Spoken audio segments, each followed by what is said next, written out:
The key to its defences is its so-called Tritium safety cell, a rigid steel cage reinforced at key points. Smart describe it as the hard shell of a nut, with small but efficient crumple zones both at the front and at the rear. In theory, getting inside is like putting on a suit of armour.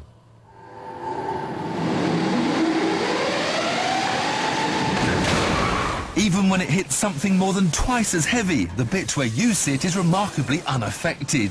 There may not be a long crumple zone, but look how the Smart's windscreen remains intact. This is testimony to the rigidity of the passenger cell.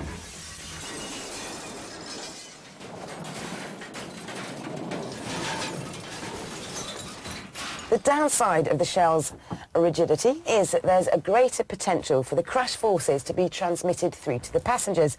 Ideally, you want to slow them down as gently as possible.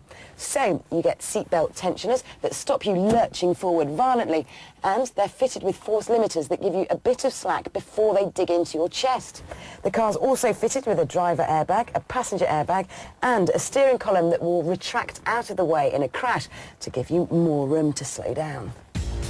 That's the theory, but no one knows how the car will behave when it's crashed at 70 miles an hour, which is where we come in. We've enlisted the help of engineering guru Dr. James Brighton. His team have converted a Smart so that the brakes, steering and throttle can be operated via remote control. Dr. Kim Blackburn will guide the Smart from a chase car straight into 20 tonnes of concrete block. It'll be similar to losing control at 70 miles an hour and spearing off into the temporary barriers on a motorway. Surely now the Smart has met its match. Kim to James, 10 seconds. 10, 20, 30, 5, give me straight, thank you. 40, 5.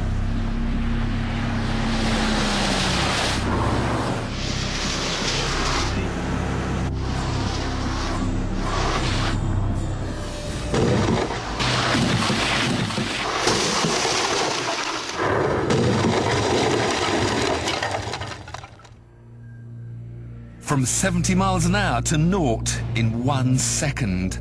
Energy that it moved 20 tonnes of concrete, leapt into the air and rebounded to the side of the road.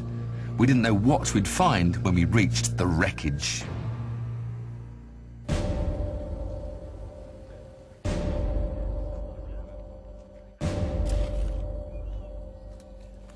The steel cage has certainly done its job really well.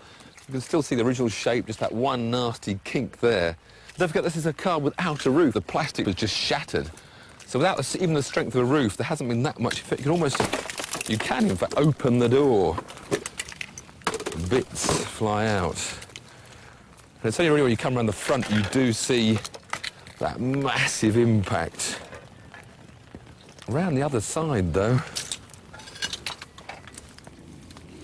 it still looks remarkably like a Smart car. You can see the full shape of the door. Indeed, the door not only opens normally, it closes again. So that does show how well that cage has worked on this impact. We were staggered at how well the Smart seemed to have stood up to our high-speed collision, but couldn't help wondering how a conventional small car would have performed in a similar test. So we found out. Another remote-controlled 3-star NCAP car, 70 miles an hour into concrete blocks.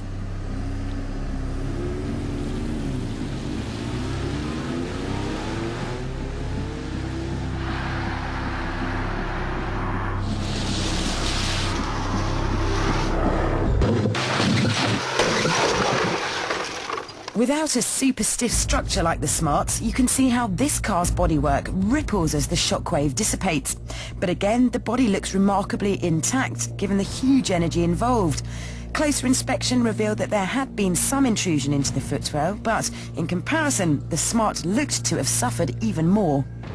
Perhaps most surprising was the obvious energy-absorbing qualities of the concrete.